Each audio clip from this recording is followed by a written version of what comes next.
Club మిత్రులందరికీ మా Bharatiya Janata party తరఫున నమస్కారాలు తెలియజేసుకుంటూ, నిన్నటి రోజున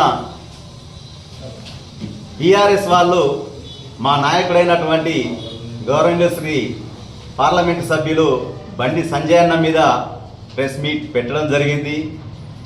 అందులో వారు అన్నవాటికి మా పట్టణ అధ్యక్షులు నాగుల శ్రీనివాస్ గారు కౌంటర్ ఇవ్వడం జరిగింది. సాక్ష్యాధారాలతో సహా నిరూపించారు. వాస్తవానికి ఐపీఎస్ ఎవరు అని అడిగారు కదా, మీ పక్కన చేర్చుకున్నటువంటి ఐపీఎస్ గారి వీడియో క్లిప్పింగే నిన్న ప్రెస్ మిత్రులందరి ముందు మా ప్రెసిడెంట్ గారు ప్రదర్శించడం జరిగింది.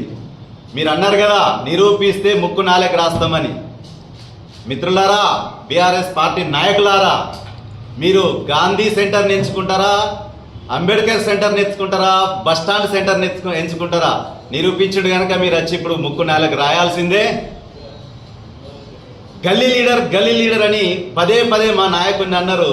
నిజంగా మా భారతీయ జనతా పార్టీ గల్లీ స్థాయి లీడర్కు ప్రధానమంత్రి, మూడోసారి ప్రధానమంత్రి అయ్యే హోదాను కల్పించేటువంటి పార్టీ మా భారతీయ జనతా పార్టీ. అది ఒక్క భారతీయ జనతా పార్టీతోనే సాధ్యం. గల్లీ నుండి మొదలెట్టిన ప్రయాణాన్ని ఇలా ఢిల్లీలో జెండా ఎగరేసిండు మా బండి సంజయ్ అన్న.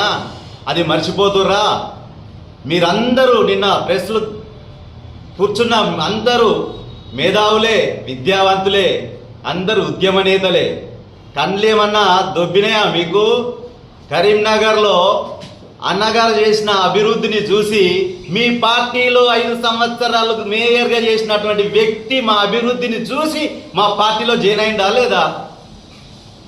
ఒక్కటే మీకు తెలియాల్సింది, మనకు శాతవాహన యూనివర్సిటీ ఉంది, 12B, అలాగే SRR కాలేజీ ఉంది, అటానమస్, అలాగే సైనిక్ స్కూల్, ఇలా చెప్పుకుంటూ పోతే 12,000 కోట్ల పైనే మా బండి సంజయ్ అన్న గారు అభివృద్ధి నిధులను తీసుకొచ్చిండు.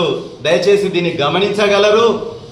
అంతేకాదు, మన సిరిసిల్ల మున్సిపాలిటీ ఇప్పటికే 100 కోట్ల నిధులు వచ్చినాయి. వాటితో పాటు 14 వాటర్ ట్యాంకులకు, అలాగే పైప్ లైన్ కూడా నిధులను మంజూరు చేయించిన వ్యక్తి మా బండి సంజయ్ గారు. మీకొక్కటే చెప్తున్నాం, ఇక ఊరుకుంటే మీరు మాట్లాడితే ఊరుకునేది లేదు. దయచేసి హెచ్చరిస్తున్నాం, మాట్లాడే ముందు మీ స్థాయిని మీరు గుర్తుంచుకోండి. ఎందుకంటే బండి సంజయ్ గారిని విమర్శించే స్థాయి మీది కాదు. మీరు పదవులు ఏమో వస్తాయని ఆశతోని మాట్లాడుతున్నాను మీరు అన్నారు, కానీ ఆల్రెడీ పదవుల్లోనే ఉన్నారండి. 2 సార్ల పార్లమెంట్ సభ్యునిగా ఎన్నికై ఈరోజు కేంద్రంలో మినిస్టర్ స్థాయిలో ఉన్నారు. మీరే అంటారు కదా కేంద్ర సహాయ మంత్రి మినిస్టర్ అని.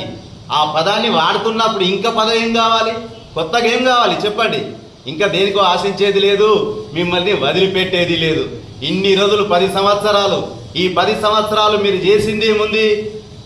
కుప్పగూలిపోయింది. మీరు అధికారం నుండి పక్కకు జరగగానే ఆత్మహత్యల సిరిసిల్లగా మళ్ళా మొదలెట్టిండ్రు. అవునా కాదా? ఒక తండ్రి ఒక కుటుంబానికి పరిపాలన చేస్తే కనీసం ఒక 2-3 తరాల దాకా చల్లగా బ్రతకాలి. మీరు చేసిన అభివృద్ధి మీరు అధికారం నుండి పక్కకొంగనే కుప్పగూలిపోయి ఆత్మహత్యల సిరిసిల్లగా మారిపోయింది. దాన్ని గమనిస్తలేరా? వాటి మీద ప్రెస్ మీట్ పెట్టలేరా? ఏంది మీరు చేసిన అభివృద్ధి ఎక్కడుంది? ఇంకొక మాట మీకు చెప్తున్నాం, అక్కడ సెంట్రల్ ఉన్నది మా గవర్నమెంటే. రాబోయే రోజుల్లో మీరు ఊహించినటువంటి నిధులు మా బండి సంజయ్ గారి ద్వారానే తీసుకొచ్చే బాధ్యత మేము తీసుకుంటున్నాం. అంతేకాదు, మాట్లాడే ముందు కాస్త మీ స్థాయిని తెలుసుకొని మాట్లాడండి, వాస్తవాన్ని గ్రహించి మాట్లాడండి. అన్ని రకాల ప్రూఫ్లు చూపెట్టినాక మీరు మాత్రం ముక్కు నాలకు రాయకపోతే వదిలిపెట్టే ప్రసక్తి లేదు. హెచ్చరిస్తున్నాం మిమ్మల్ని భారతీయ జనతా పార్టీ తరఫున. అందుకోసమే ఇంకొకసారి మీరు ఇలాంటి పనికి మాలిన ప్రెస్ మీట్లు పెడితే మేము ఎవరివి కూడా ఊరుకునే ప్రసక్తి లేదు. దీన్ని గమనించవలసిందిగా హెచ్చరిస్తూ మరొక్కసారి మీ అందరికీ భారత్ మాతాకి జై.